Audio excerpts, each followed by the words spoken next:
ভগবানের কাছে পৌঁছে গেলে যেটা আমরা খুঁজি সারা জীবন ধরে সেটি পেয়ে যাই। কি সেটি? আনন্দ। কেন? না, ভগবানই সেই আনন্দের উৎস। আনন্দই তো আমরা খুঁজি, সারা জীবন ধরে আনন্দই খুঁজি। তো সেই আনন্দের কাছে পৌঁছতে গেলে আমাদের কি করতে হবে? তখন হচ্ছে ভগবানের যে শক্তি, তার সঙ্গে লড়াই করে, তাকে পরাজিত করে ভগবানের কাছে যেতে হবে। ভগবানই করে রেখেছেন আমাদের, যেমন সেই যখন স্কুলে স্পোর্টস হতো, হার্ডল রেস। এখন দৌড়তে যখন হবে, দৌড়বার মধ্যে মধ্যে একটা করে উঁচু উঁচু বেড়ার মতো দেওয়া রয়েছে, লাফিয়ে লাফিয়ে যেতে হবে। শুধু দৌড়ানো, দৌড়ানো একটা ছিল খেলা, কিন্তু আবার এই হার্ডল রেসটা আরো কষ্টকর। এখন মাঝে মাঝে একটা করে বাধা আসবে, ছোট্ট শিশুর গলার আওয়াজ এত মিষ্টি, বাধা পড়ে গেলাম, আর ভগবানের দিকে মন গেল না। ওকে কোলে নিতে, ওকে আদর করতে, ওকে ভালোবাসতে, ওকে বড় করতে জীবন চলে গেল। এবার যখন সে বড় হলো, তখন সে বললো, আচ্ছা আমার তো কাজকর্ম আছে, তুমি নিজেকে দেখাশোনা করে আছো, ওল্ড এজ হোমে তোমাকে আমি রেখে দিচ্ছি। বাস, যে আনন্দের জন্য আমি সারা জীবন দিলাম, সেটি ভয়ঙ্কর নিরানন্দ হয়ে গেল। ছেলে বলল, আমি কি করব, আমারও তো জীবন আছে, আমাকে তো বাঁচতে হবে। সে বাঁচতে চলে গেল, যার জন্য আপনি জীবন দিলেন তিনি ওই, আমি নিরানন্দের কাহিনী বলছি না, কিন্তু জগৎটা এইরকমই, সংসারটা এইরকমই। কিছুতেই কোনো কিছু থেকে ভালোবাসা পাওয়া যায় না।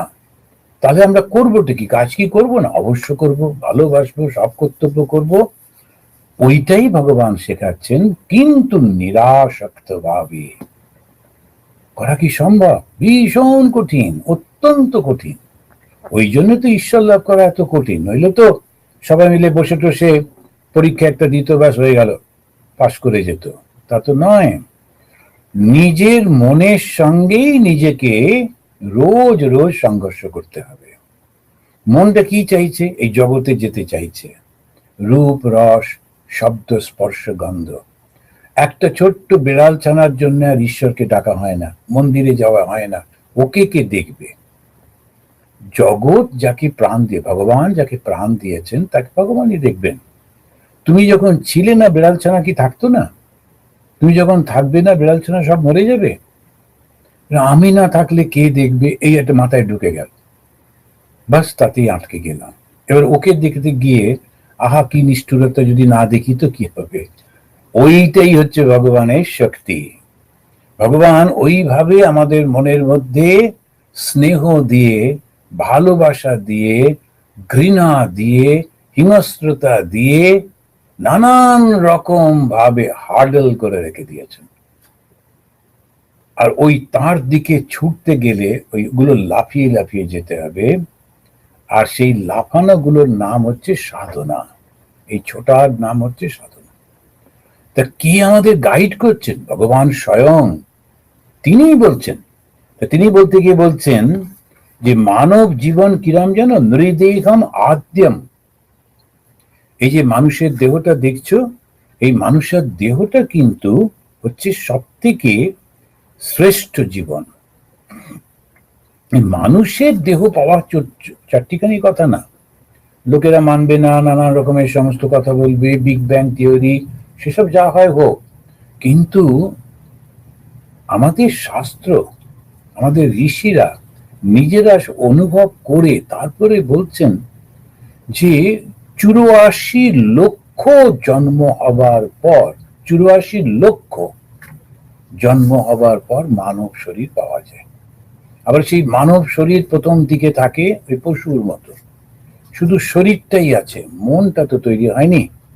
তখন সে শুধু খাওয়া, ঘুমানো আর বাকি দু একটু সংসার করা ছাড়া কিচ্ছু বুঝতে পারে না। ও শুধু বেঁচে থাকার জন্যই বেঁচে থাকে, শুধু খাওয়ার জন্যই বেঁচে থাকে। এরপরে ধীরে ধীরে মানব জীবন থেকে আরেকটু করে করে যখন সে চিন্তাশীল হয়, তখন সে দেখে এই জগৎটা নিরন্তর বয়ে চলেছে। আমি যখন ছিলাম না, এই জগৎ ছিল। আমি যখন থাকবো না, এই জগৎ থাকবে। আমি এর মধ্যে কোথায় এসে পড়লাম? আমি কেন আমি করছি? কেন মনে হচ্ছে আমি না থাকলে জগৎটা চলবে না, এ দেশটা আমাকেই শাসন করতে হবে, নইলে এদেরকে দেখবে কে? নানান রকম ভাবে আমরা আটকে গেছি। এই সংসারটাই যদি আমি না থাকি, সংসারটা নষ্ট হয়ে যাবে, দেখবে কে? এই বুদ্ধিটা করতে এসে গেল। কেন কেন মনে আসছে না আমার আগেও ছিল, পরেও থাকবে, আমি আমার কর্তব্যটুকু করে চলে যাই? ওই যে মায়ার বন্ধন, মানব শরীর যা পাবার পর ভগবান শ্রীরামকৃষ্ণ তিনি এই কলি যুগে এসে সত্য যুগ শুরু করছেন। স্বামী বিবেকানন্দ বললেন, যেদিন তার আবির্ভাব হয়েছে সেদিন থেকে সত্য যুগের শুরু হয়েছে। শ্রীকৃষ্ণ যেদিন চলে গেলেন সেই দিন থেকেই কলির প্রবেশ। শ্রী রামকৃষ্ণ সেই একই শক্তি, তিনি যখন এসে আবির্ভূত হলেন, আবার সত্য যুগের শুরু। কিন্তু কলির চরম অবস্থা, সেখানে শুধু মিথ্যা, সেখানে শুধু ভোগ, সেখানে শুধু শরীরটা ছাড়া লোকে আর কিছু বুঝতেই পারে না। আর ওই যে ভাগবতে যখন পাঠ হয়, আপনারা অনেকে শোনেন, ভাগবতে সেই বর্ণনা করছেন কলিকে কিরকম ভীষণ অ্যারিস্টোক্রেটিক পোশাক আশা, সুন্দর একেবারে শিক্ষিত শিক্ষিত মনে হয়, শিক্ষিত অন্য সার্টিফিকেট রয়েছে, যে কেউ ডাক্তার, কেউ ইঞ্জিনিয়ার, কেউ প্রফেশনাল, কেউ অমুক, কেউ তমুক, কেউ বাবা সাধু বাবা সেজে বসে আছেন, কিন্তু অত্যন্ত ভোগী, সব মিথ্যে কথা বলছেন, নানান রকম করছেন, নিজের ভোগের জন্য চেষ্টা করে চলেছেন। কেন করে? সবাই মিলে এরকম কেন করছে? আসলে ওরা করছে না, করতে বাধ্য হচ্ছে। কেন? কলির প্রভাব। কয়েকটি লোক শুধু কোন রকমে বেঁচে আছে। কি করে বেঁচে আছে? নৈমিষারণ্যের মধ্যে রয়েছে। এই নৈমিষারণ্য কি? ভগবানের চরণ দুটি ধরে পড়ে আছে। যত জোর ঝড় আসুক না কেন, সুনামি আসুক না কেন, ওই চরণ দুটি ধরে থাকলে আর কোনো অসুবিধা নেই, ঠিক সেখানে থেকে যাবে। তা ভগবান কৃষ্ণ তিনি বলতে গিয়ে বলছেন, এই মানুষের দেহটা না, তুমি যেটা পেয়েছো এটা পাওয়া প্রায় অসম্ভব। ওকে বলতে গিয়ে আমাদেরই বলছেন, কিন্তু আমরা বুঝতে পারি না। তো যারা বুঝতে পারে না, পারে না, অন্তত যারা পারছেন খুব ভালো করে ধরে থাকতে হবে, নইলে মুশকিল হয়ে যায়, প্রায় অসম্ভব। তুমি পেয়েছো শুধু তাই না, সঙ্গে সঙ্গে গুরু কর্ণধারম নৃদেহম আদ্যম, এই যে বিখ্যাত সেই আমাদের মানুষের শরীরটা তুমি পেয়েছো, অত্যন্ত মূল্যবান। এই মানব শরীরেই একমাত্র ঈশ্বর লাভ করা যায়। যারা দেবতা হয়ে যায়, খুব ভালো কাজ করেছে, কিন্তু মনে বাসনা ছিল এটা করবো সেটা করবো, ওরা দেবতা হয়ে যায়। আবার যারা ভীষণ অন্যায় করে মানব শরীর পাওয়ার পরেও ওরা নরকে যায়, দানব হয়ে যায়। তো ওই নরক এবং স্বর্গ দুটোই কিন্তু ভোগের জায়গা, ওখানে আর কর্ম হচ্ছে না। এই কর্মভূমি হচ্ছে এই পৃথিবী, মানুষের শরীর, মানুষের জন্ম। তো এই মানুষই শুধুমাত্র কর্মটা করে, অর্থাৎ চেষ্টা করে, প্রচেষ্টা করে জিনিসটাকে বুঝে মুক্ত হয়ে যায়, ওই মায়ার বন্ধন থেকে মুক্ত হয়ে যায়। এছাড়া আর কোনো উপায় নেই। উনি বলছেন, তুমি এত সুযোগ পেয়েছো, তারপরে গুরু কর্ণধারম, কর্ণধার মানে হচ্ছে যে মাঝি। তো এই যে সমুদ্র বলা হচ্ছে, তো সেই সমুদ্র, আমাদের সমুদ্র পার করতে হবে বড় জাহাজে, যিনি থাকেন ক্যাপ্টেন, যে মাঝি থাকেন, তিনি ঠিক জানেন কিভাবে নিয়ে যেতে হবে। ভবারধিম, এই যে সংসার সমুদ্র, ভব সমুদ্র, ভবারধিম না তরেত, তারপরেও যদি তুমি এটার পারে যেতে না পারো, তাহলে আত্মহত্যার সমান ভুল হয়ে গেল। মানুষে আত্মহত্যা করে, তা মনে করে যে যাক বাবা কষ্ট থেকে মুক্তি পেলাম, ওতে মুক্তি পায় না। কারণ কষ্টটা তো মনে, আনন্দ বলুন কষ্ট বলুন যাই হোক, সবই তো মনে। শরীরটা তো খোলস মাত্র, কিন্তু বুঝতে পারে না, ভাবে শরীরটা শেষ করে দিলেই বোধহয় কষ্টটা শেষ হয়ে যাবে, গোলমাল হয়ে গেল। তো আত্মহা আত্মহানি, ওই কষ্টটা নিয়ে যেই মারা গেলাম, এবার শরীর থাকলে তবু যে একটু এদিক ওদিক করতে পারতাম, আর উপায় নেই। এখন শুধু মনের মধ্যে শুধু ওই কষ্ট কষ্ট আর করতো, নরক ভোগ হয়। সেই জন্য বলছেন যে যে আত্মহত্যা মহাপাপ, নরকে গমন। কেন বলে? নরক মানে একটা কনসেপশন, ভীষণ কষ্টের জায়গা, একটা ধারণা যে ভীষণ কষ্টের জায়গা। আর কেন ভীষণ কষ্ট? আর তো কিছু করার নেই। শরীর থাকলে তবু একটা বন্ধু বান্ধবের কাছে গেলাম, একটা মুভি দেখলাম, একটা গান শুনলাম, একটু ভুলে থাকলাম, অনেক সময় একটু নেশা করেও ঘুমিয়ে পড়ে। কিন্তু যখন শরীরটা থাকবে না, সেগুলো তো কিচ্ছু করার উপায় নেই। তখন ওই একই চিন্তা, তখন ওই কষ্ট কষ্ট আর কষ্ট। সেই জন্য বলছে শরীরটাকে ত্যাগ করে, নষ্ট করে কোনো লাভ নেই। কিন্তু শরীরটা যতক্ষণ আছে সেইটাকে ইউটিলাইজ করে না। কিভাবে ইউটিলাইজ করবে ওটা উনি বলছেন, ওই গুরুর কাছে যেতে হবে। গুরুকে, যিনি সৎ পথে তোমাকে পরিচালনা করবেন, তিনি হচ্ছেন গুরু। এই গুরু কর্ণধার, গুরু হচ্ছেন কি? যিনি অজ্ঞান দূর করে দেবেন, তিনি হচ্ছেন গুরু। তা তিনি তোমাকে ধর্ম পালনের মধ্যে দিয়েই এই জীবনেই মুক্ত হয়ে যেতে হবে। কর্মফলই বন্ধন। আর সেই জন্য হয়তো উদ্ধব মনে মনে ভাবছিলেন, আচ্ছা কর্ম করলে তার একটা ফল তো হবেই, আর সেই ফল হলে আবার একটা বন্ধন হবে, ভালো হোক আর মন্দ হোক। তাহলে বাবু কর্মটাই যদি না করি, তাহলে তো ওই যে বলে, না থাকবে বাঁশ না বাজবে বাঁশরি, কিন্তু তা তো হবে না। কর্ম তো তোমাকে করতেই হবে। প্রকৃতিম ক্রিয়মানানি, গীতাতে ভগবান কৃষ্ণ বলছেন প্রকৃতি তোমাকে কর্ম করিয়েই ছাড়বে। এমনি হাতে পায়ে করছো না, কিন্তু মনে মনে করছো। আর অন্য কিছু না হোক, একটু মুখে কথা দিয়ে তোর কিচ্ছু হবে না এরকম সমস্ত বলে মানুষকে দুঃখ দিচ্ছ, ভয় দেখাচ্ছ, ওইগুলোও তো কর্ম, খারাপ কর্ম। এখন এই কর্ম না করে থাকতে পারা যায় না, সুতরাং ওইটা কোনো কাজের কাজ না, ওটা কোনো কথা নয়। আমরা খুব ভুল করেছি। আমাদের বহু বছর ধরে, কয়েক শত বছর ধরে এই একটা ধারণা ছিল, যদি কর্ম না করি তাহলেই তো মুক্ত হয়ে গেলাম। না, তো কর্ম বন্ধন থেকে মুক্ত হতে গেলে কর্ম করেই হতে হবে। কর্ম করব, কিন্তু কর্মের বন্ধনের মধ্যে থাকবো না। কি করে? ওটাকেই বলে কর্মযোগ।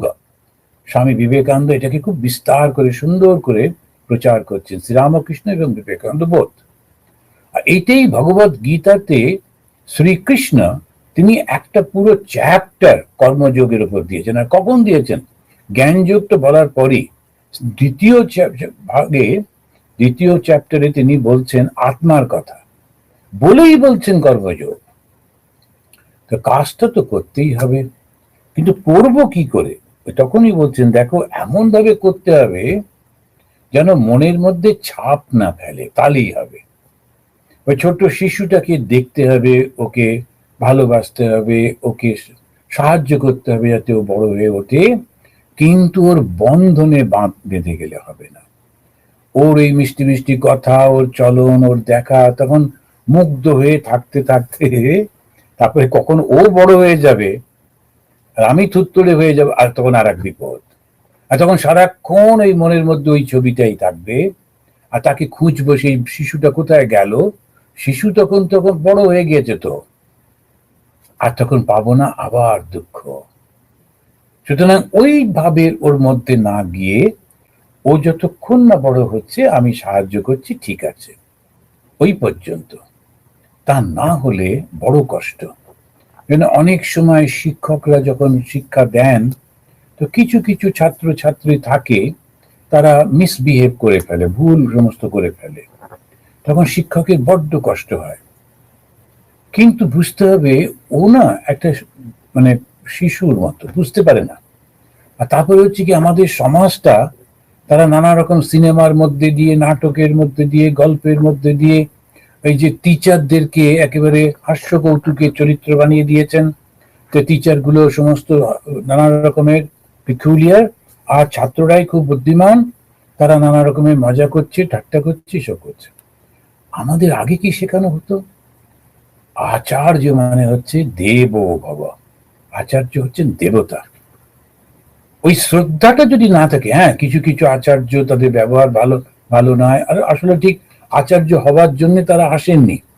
আরে তারা একটু ক্লার্ক হবেন, একটু চাকরি করবেন, সংসার করবেন, তো বেড়াতে যাবেন, সিনেমা দেখবেন। এখন চাকরি পাওয়া যাচ্ছে না বলে ঢুকে পড়লেন মাস্টারিতে, শিক্ষকতা করছেন, কিন্তু ওটা তার জায়গা না। সেই জন্য ভুল হয়ে যাচ্ছে, নানা রকম ব্যবহার করছেন, আর তখন তাদের ব্যবহারে তাদের প্রতি ভক্তিটাও চলে যাচ্ছে, শ্রদ্ধা চলে যাচ্ছে। এরপরে চারপাশে সমাজ থেকে নানান রকম ভাবে উৎসাহ দিচ্ছে যে ওরা সমস্ত, আমরা তিনটে ইডিয়েট, এখন আমরা এই সমস্ত মজা করি, আয় এই সমস্ত নিয়ে করছি, তিনজনে মিলে মজা করে যাচ্ছি। কিন্তু মজা মানে কাকে নিয়ে? আমার গুরুকে নিয়ে। এ কখনো হয়? ওইগুলো ভুল হয়ে যাচ্ছে। আমরা যে একেবারে সে গাছ কেটে বিক্রি করছে, অন্যায় করছে, তাকে হিরো বানিয়ে দিচ্ছি, তাকে দেখার জন্য ছুটোছুটি করছে, প্রচুর পয়সা সে লাভ করছে, সে খারাপ কাজ করে। সমাজের মনটা কোথায় চলে গেছে দেখুন। যেটা করার কথা নয় তাকে আমরা ভীষণ আনন্দের সঙ্গে গ্রহণ করছি, হিরো। সে পুলিশকে ঘুষ টুস দিয়ে অন্যায় কাজ করছে, আমরা কি খুশি কি খুশি। কোথায় গেছে আমাদের বুদ্ধিগুলো? আর আমরা মনে করছি সবাই বুদ্ধিমান হবে, সবাই ধৈর্যশালী হবে, সবাই নিজের সমস্ত মনটাকে সংযত করবে, সামনে প্রলোভন থাকা সত্ত্বেও কিছু করবে না, বাকিরা তো, আমি করব না, আমি লাফিয়ে বেড়াবো। তা কখনো হয়? তো সেই জন্যে সমাজটা এরকম হয়ে গেল কেন? কেন আমরা যেটা অন্যায় তাকেই ভালোবাসছি? কলিযুগ, কলির প্রভাবে পড়ে গেছি। এখন এর থেকে বেরোনোটা কে করতে পারে? ওই কয়েকজন, সবাই পারবে না। কষ্ট পেতেই হবে, কোটি কোটি মানুষ ওর মধ্যে ঢুকে যাবে, তারা ভুল করবে, কিন্তু উপায় তো নেই। কে বেরোবে? বলছেন গুরু কর্ণধারম। ওই কর্ণধার হিসেবে গুরু যিনি আছেন, গুরু কে? স্বয়ং ভগবান। তিনি কি বলছেন?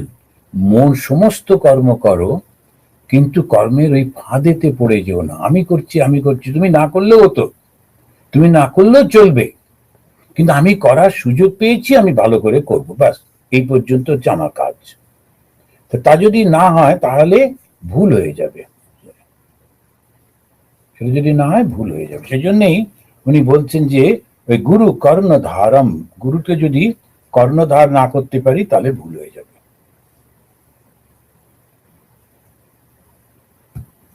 আমাদের এই ভাবটা থেকে কিছুতেই যদি মনটা সরাতে না পারি তাহলে ভীষণ অসুবিধা হয়ে যায়।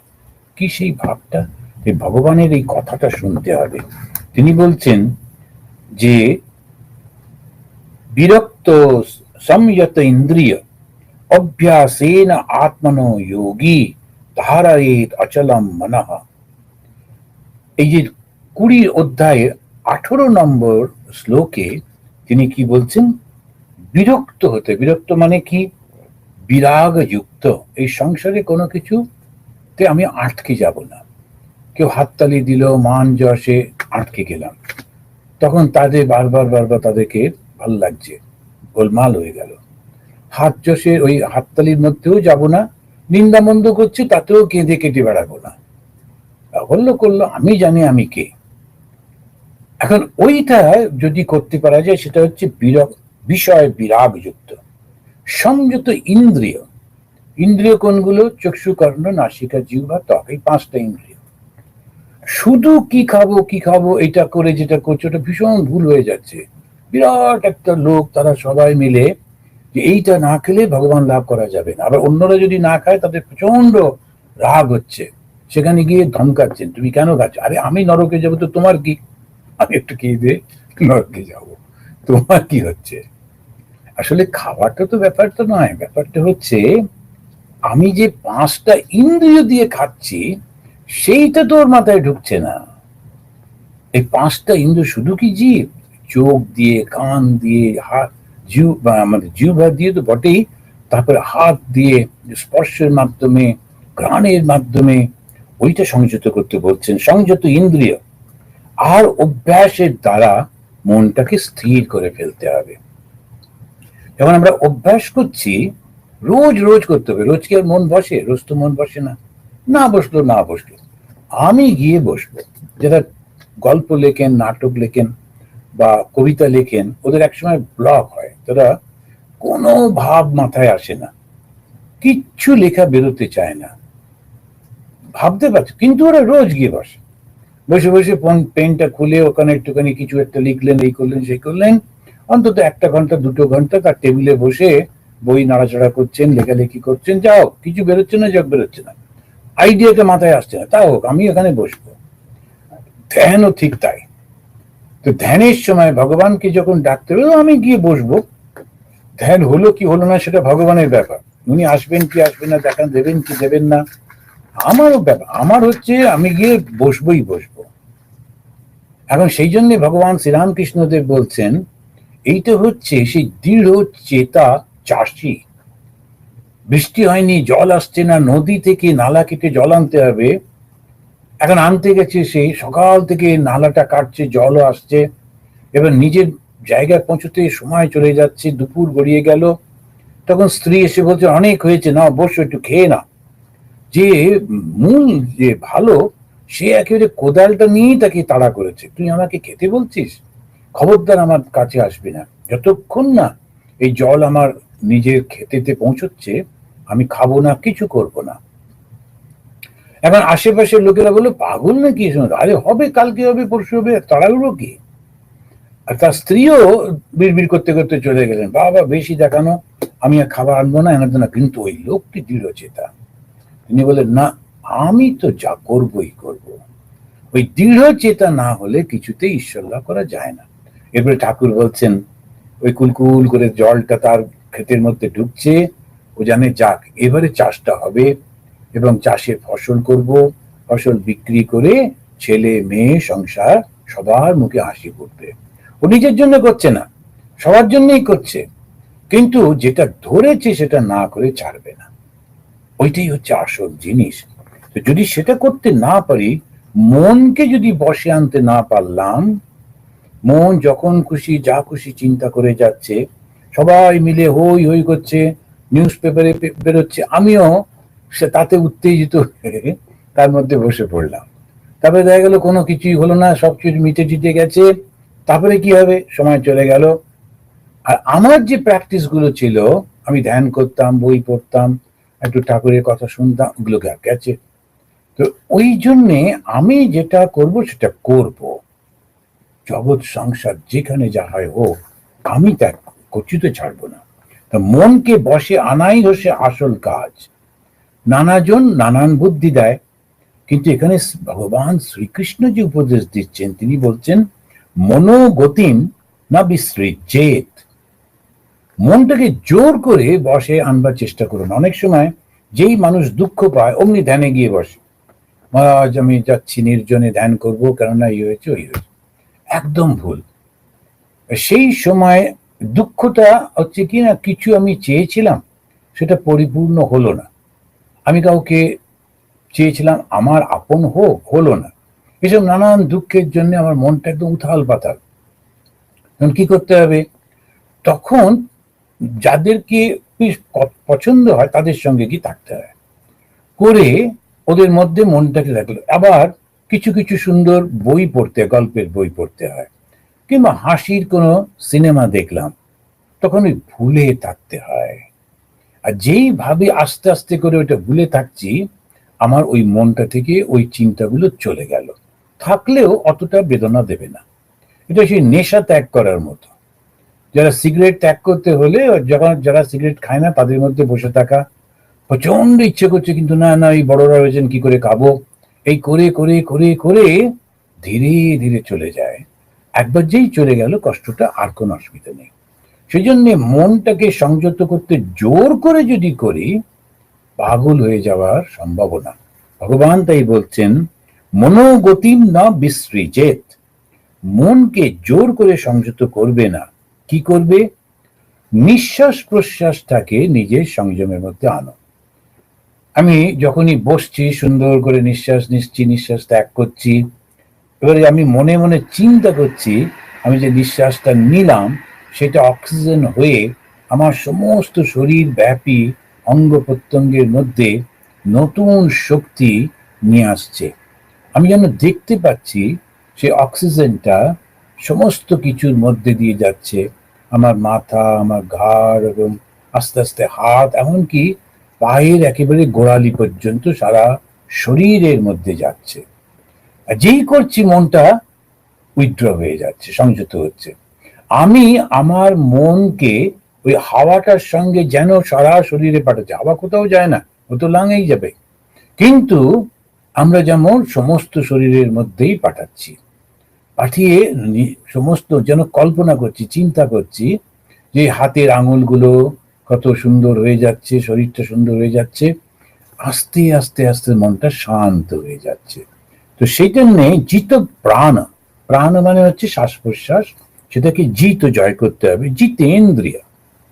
এখন ইন্দ্রিয় মানে হচ্ছে এই পাঁচটা, যখন যেটা চাইবে, না কখনো কখনো বলতে হবে না করবো না, খুব ইচ্ছা করছে যে একটা মাংস খাবো কি একটু মিষ্টি খাবো, কিন্তু এরকম না, করবো না। এখন করবো না, আমি মনকে বলবো না আমি করবো না, তুমি চাইলেই তো হবে না, আমি করবো না। আস্তে আস্তে আস্তে ও নিস্তেজ হয়ে জানবে না আমি বললেও হবে না, কান্নাকাটি করলেও হবে না, এ ভীষণ কঠিন লোক। আচ্ছা, এইবারে মনটা, ইন্দ্রিয়গুলো তখন সব কমে এলো, জিতেন্দ্রিয়। পালাবার চেষ্টা করলে হয় না। স্বামীজি জীবনে আছেন না, যে কোথায় ওরি গেছিলেন কাশিতে, সেখান কিছু বাঁদর, হনুমান ছিল, সব বাঁদর ছিল, ওরা তাড়া করেছে, স্বামীজি পালাচ্ছেন যত, তারাও ছুটছে। ওইখানে একটা ওনার সঙ্গে একটা পুটলি ছিল, ভেবেছে ওর মধ্যে খাবার আছে। তখন একজন সাধু দূর থেকে বলছেন যে তুমি ওদেরকে ভয়ে পালিয়ে যেও না, একদম মুখ ফিরে দাঁড়াও, তখন দেখবে ওরাও চুপ করে গেছে, ওরা তোমাকে আর তাড়া করবে না। তখন স্বামীজি পরবর্তীকালে ওই শিক্ষাটা কাজে লাগিয়ে বলছেন, ফেস দ্য ব্রুট। যারা এই ধরনের কাউকে ভয় দেখাবার চেষ্টা করছে, তাদেরকে মুখোমুখি হয়ে দাঁড়াও, ভয় পেও না। জিতেন্দ্রিয়, ইন্দ্রিয়গুলোকে ওইভাবে সংযত করতে হবে। সত্য সম্পন্ন বুদ্ধ্যা, ভালো চিন্তার সাহায্যে মনটাকে সংযত করতে হবে। ভালো চিন্তা, এখন নানান রকম চিন্তা যখন আমরা করি তখন মনটা চঞ্চল হয়ে যায়। যখন আমরা ধ্যানে বসতে যাব তার আগে একটা কিছু খবর পড়ে গেলাম, তখন সেই খবরটা মনের মধ্যে ঘুরছে, তখন গোলমাল হয়ে যায়। ওই জন্য খুব ভালো একটা ভগবান শ্রীরামকৃষ্ণের কথামৃত থেকে এক পাতা পড়ে তখন গিয়ে বসলাম, বসে ধ্যান করছি। ওই কথাগুলো তখন মনে আসছে। ঠাকুর গঙ্গার ধারে, ওই লাল বারান্দাওয়ালা গোল সেই বারান্দা, সেখান দিয়ে উঠে তিনি ঘরে প্রবেশ করলেন। দুটো খাট আছে দক্ষিণেশ্বরে, একটাতে বসলেন, ছোট খাটটাতে। তো ভক্তরা বসে আছে, কেউ কেউ তার পায়ে হাত বুলিয়ে দিচ্ছে, আর ঠাকুরের একদম দেখা যাচ্ছে গরম কাল তো, তাই খালি গা, তো ওই কাপড় যেটি পরে আছেন সেটাই একটুখানি কাঁধে দেওয়া রয়েছে, এবং যেরকম ছবি আমরা দেখি ভগবানের, তিনি বসে আছেন, খুব হাসি হাসি আনন্দময় মুখ, তিনি কথা বলছেন ভক্তদের সঙ্গে। তো এইভাবে আমি কল্পনা করছি, এই যে চিন্তাটা করছি, সঙ্গে সঙ্গে মনটা ভালো হয়ে যাচ্ছে। মনকে ঈশ্বরমুখী করা অত্যন্ত কঠিন, সেটা জেনে সেটাকে উনি বলছেন। তো এই হিন্দুদের যে তিনটি পথ আছে, সেই তিনটি পথের মাধ্যমে ধ্যানযোগ, জ্ঞানযোগ, ভক্তিযোগ এবং আধুনিকভাবে স্বামীজির কর্মযোগ, এইগুলোর মাধ্যমে আমাদেরকে পৌঁছতে হবে। এখন আমাদের যে প্রকৃতিগতভাবে আমাদের মধ্যে একটা ভালোবাসা আছে, আর সেই জন্য বলছেন যে ভক্তিটাই সুবিধে। আর ঠাকুর বললেন এই যুগে, কলিযুগে নারদীয় ভক্তি। তো সেটা একটা মানে, নারদীয় ভক্তি মানে জ্ঞান সম্পন্ন, জ্ঞান এবং কর্মের সঙ্গে সম্পৃক্ত হয়ে যে ভক্তিটা। সেই জন্য শুধু যদি ভক্তি করি তখন কি হয়, আমাকে এটাই ভালো লাগে, অন্যরা যখন ভালোবাসে না, আমি ওদের সঙ্গে কথা বলবো না, ওদের দিকে তাকাবো না, ওদের ভগবানের দেওয়া প্রসাদ খাবো না। এই আর এক মুশকিল হয়ে যায়, তখন আর এক রকমের গোড়ামি এসে যায়। এই গোড়ামিটা না, যারা অনেক সময় লোকেরা গোড়ামির মতো হয়ে যায়, নিন্দামন্দ করতে থাকেন, জানো তো ওরা না এরকম খায়, জানো তো ওরা না এরকম করে, আমার যেটা সব থেকে, এটা প্রচন্ড ভুল কথা, প্রচন্ড ভুল। সেই জন্য ঠাকুর বারবার বলছেন যে তুমি যেটা মনে করছো তোমার কল্যাণ হবে করো না, কিন্তু অন্যের নিন্দা করো না। এই কথাগুলো ভগবান কৃষ্ণও বলছেন, যে তুমি যদি ভালোবাসছো ভগবানকে, তো ভগবানই তো ওর মধ্যেই রয়েছেন, তাহলে ওকে নিন্দা করছো কেন? ওকে নিন্দা করা মানে তো ভগবানকেই নিন্দা করা। এইটা আমরা আবার এই পরের মাসেতে এটা নিয়ে আলোচনা করব। তিনটে পথ আছে, তিনটে পথের মধ্যে ভক্তি পথটাকে উনি একটু জোর দিচ্ছেন, কেননা সবাই এটা করতে পারবে। ভালোবাসা আমাদের মনের মধ্যে স্বাভাবিক, ওই ভালোবাসাটাকে ভগবান শ্রীরামকৃষ্ণের ভাষায় একটু মোড় ফিরিয়ে দিতে হবে। আর যেই মোড় ফিরিয়ে দেব, যে ভালোবাসাটা আমার এই বাড়ির এই জিনিসটার উপর, ওই লোকটার উপরে ছিল, সেইটা ঘুরিয়ে বেড়ে ঠাকুরকে দিয়ে দিলাম। আর ওই সেই যেমন আমাদের মীরাবাই বলছেন, মেরে তো গিরিধারী লাল দুসরা না কই। এই জগতে আমি অন্য কিছু দেখতেই পাই না ভগবানকে ছাড়া। সবাইকে দেখছি ভগবান, কেউ আমাকে অপমান করছে, উনি উনি ইচ্ছে করে করছেন, হয়তো আমার মঙ্গলের জন্যই করছেন। তো এইটা আমরা আলোচনা করব সামনের মাসে। আসুন এবারে একটু শান্তি, তিনবার শান্তি বলে শেষ করি। এই প্রকৃতি যেন আমাদের প্রতি প্রসন্ন থাকেন, যেন আমাদের কষ্ট না হয়। আশেপাশে যত মানুষ আছে, পশু আছে, তারা যেন আমার প্রতি বিরূপ না হন, সবাই যেন আমার বন্ধু হয়। আর আমার এই শরীর আর মনটা যেন সুস্থ সবল থাকে, যতদিন না আমি ঈশ্বর লাভ করছি, তাতে যেন আমাকে সাহায্য করে। তাই শান্তি শান্তি শান্তি। ওম শান্তি শান্তি শান্তি। হরি ওম তৎসৎ।